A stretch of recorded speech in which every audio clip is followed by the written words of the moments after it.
Susie Vani says they upload when they have time. The channel is anything for women over 50.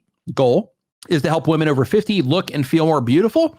And the question is, how do I get over the challenge of appearing on camera and being a perfectionist? I love this question. So we're gonna take a little walk down memory lane. And when I first started my YouTube channel, the very first video that I made was about how to overcome camera shyness. And the reason I made that video is because just like everybody who starts YouTube, you know, like not everybody, but a lot of people when they start YouTube, they start making videos about the things that are, you know, important to them at that point in time, or things they're dealing with at that point in time, or at that point in time or whatever. So at that point in time, one of the things that the hurdles I had to overcome was like, how, you know, like I don't want to be that person on camera. Little did I know, right? But I was like, yeah, I don't want to be that person on camera. I don't want the judgment that comes from it. I don't want like friends and family to find out that I'm doing YouTube, all that stuff. And I had all these humongous barriers of like, you know, like, hey, I just don't like, I'm like, how am I going to get past this? And finally, I decided to do it. But in order to do it, I had to go through the process, like many of you, I'm sure, have as well. I had to go through the process of, you know, reasoning myself through all of these hurdles and all these walls that I was putting up in front of myself about why I shouldn't be on camera. So as I was going through that process, I had to start really thinking through, like, what is it that's really keeping me off camera? Is it the fear of like uploading videos and they're not doing well, and people finding out that I uploaded these videos and they didn't do well, and it makes me look like a failure? Is that what I'm afraid of? Am I afraid of, you know, putting the videos up there and people saying that like I'm ugly, or saying that I sound stupid, or saying that, you know, like making fun of like the clothes that I'm wearing, or, you know, like whatever it happens to be, like what, you know, like what is it that I'm actually afraid of? And for me, it was judgment. That was the thing that I was afraid of, is I was like, you know, like if my family or friends find out about this, or, you know, like if people in the comments come in and they start like judging me and they're just like being rude and all this. And that was the thing that I had to overcome. And when I made that video, one of the things that I also reasoned myself through that got me onto camera in the first place was that, you know, like right now when I was thinking about starting a YouTube channel and thinking about going on camera, one of the realizations that I came to was that, you know, just like with anything new, when you first start, it's going to be, you know, you might have a few people poking and prodding at you and all that stuff, like your closest friends are giving you a hard time. But then eventually YouTube is just going to be something that you do, right? It's going to become normal. And then nobody's going to say anything about it, because then it's just that thing that you do and it's not a big deal. And I had to also explain that to myself. But one of the things that I also had to do is, because I was afraid of that judgment, is I also wore makeup when I first started my YouTube channel. So like I wore foundation to even out my skin tones. I used concealer underneath my eyes and around my nose, all the stuff that makes me look human. I basically used makeup to cover it up, because I saw that they were doing that on the news and stuff like that, and on TV, to make people look better. So I was like, okay, well, if I'm going on YouTube, they do it there, then maybe I should do it here. Maybe all the YouTubers do it. I don't know.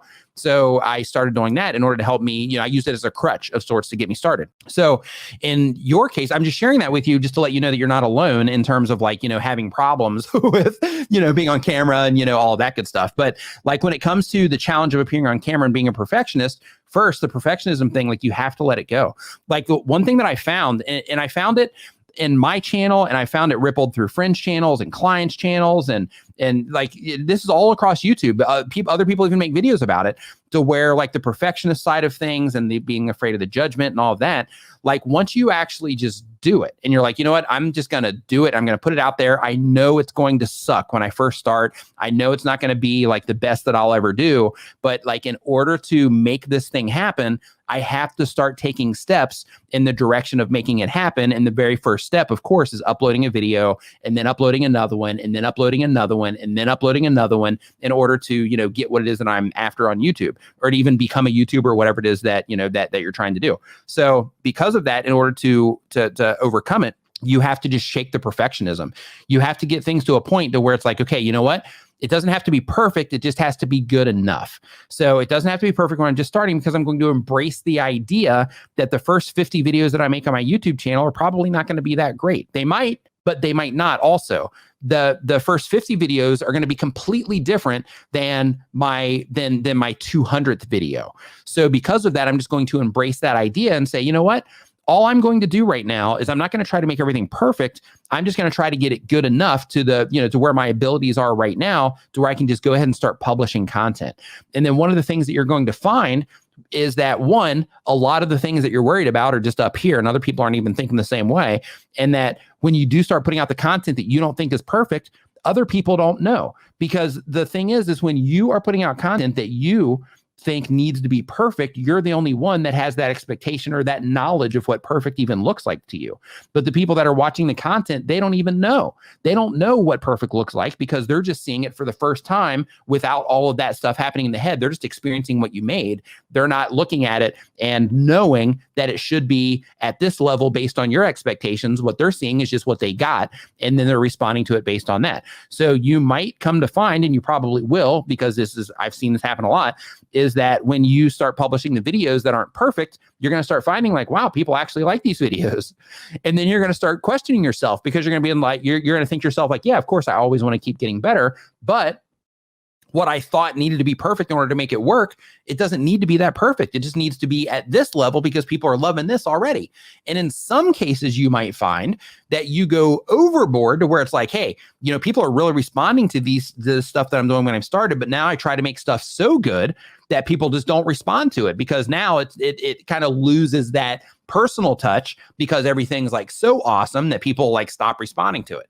So, because of that, I just recommend that you just start embracing the idea that, you need to upload a lot of content on YouTube, and to really get an understanding of everything and to get everything like really moving.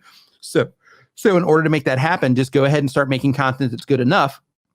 Get it out there, start that process of learning, because there's so much to learn with YouTube. And the only way that you can start learning it is by publishing content. And as you do that, you're going to continually get your workflow together better. You're going to start presenting better on camera, because you're going to start noticing things that you do good or bad. You're going to start, even if you're doing like animations or gaming, you're going to start noticing that you do things better, in a certain way when you're doing your animations or when you're doing your gaming. You're just going to notice over time. And because of that, that's going to give you that compass in order to identify the things that you actually do need to improve on. So the best thing you can do is just start putting it out there anyway. For tools and resources to help you with your YouTube channel, make sure you check the links in the description of this video. And to have your question answered live, join us Saturday at 9 a.m. Eastern.